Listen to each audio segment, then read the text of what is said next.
नमस्कार मित्रांनो, लक्ष्मीच्या पावलांनी या मालिकेत उद्याच्या भागात असं दाखवलं आहे. कलाला वाटत असतं तसंच अद्वैत खूप अपसेट झालेला असतो. त्याला काही सगळ्यांना फेस करण्याची अजिबात हिंमत नसते आणि असेच जर राहिलं तर अद्वैत खूपच डिप्रेशनमध्ये जाईल असं कलाला वाटत असतं. तेव्हा कला म्हणते, अरे अद्वैत आपल्याला ऑफिसला जायचं आहे ना. तेव्हा अद्वैत म्हणतो, मी ऑफिसला सुट्टी घेणार आहे. तेव्हा कला बहाणा काढून म्हणते की अरे आज आपल्याला काउन्सिलरकडे जायचं आहे ना. तेव्हा अद्वैत म्हणतो, मला तर त्याचा फोन नाही आला.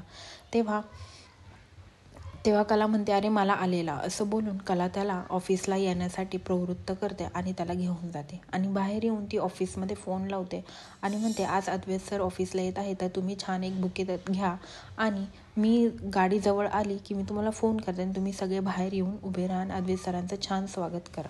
असं ती ऑफिसमधल्या एका साहिलला सांगते आणि त्याप्रमाणे ते सगळं रेडी करते आणि ते दोघेही ऑफिसला पोचतात.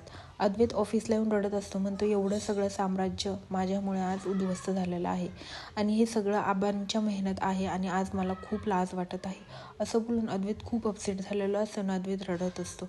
हे बघून कला पण खूप इमोशनल होते आणि अद्वैतला जो काही राहुल पावडर देत आहे त्यामुळे खरं अद्वैतला त्रास होत असतो ना. अद्वैतला अचानक चक्कर लागत होतं ना. अद्वैत खाली चेअरवर बसतो. तेव्हा कलाला काही कळतच नसतं. कळालं असेल वाटत असतं की त्याला अस्थमाचा त्रास होत आहे, पण खरं तर ह्या पावडरचा इफेक्ट असा होत असतो आणि अद्वैतची परिस्थिती खूपच गंभीर झालेली असते. अद्वैतची तब्येत खूपच खराब झालेली असते. कला या सगळ्या गोष्टीचं मूळ शोधून काढेल का? ह्या सगळ्या गोष्टीमागे कोण आहे हे कलाला कळेल का? आणि हिऱ्यांची अफलातफर कोणी केली हे कळेल का? हे पाहण्यासाठी विसरू नका लक्ष्मीच्या पावलांनी आणि माझ्या चॅनलला सबस्क्राईब करा. धन्यवाद.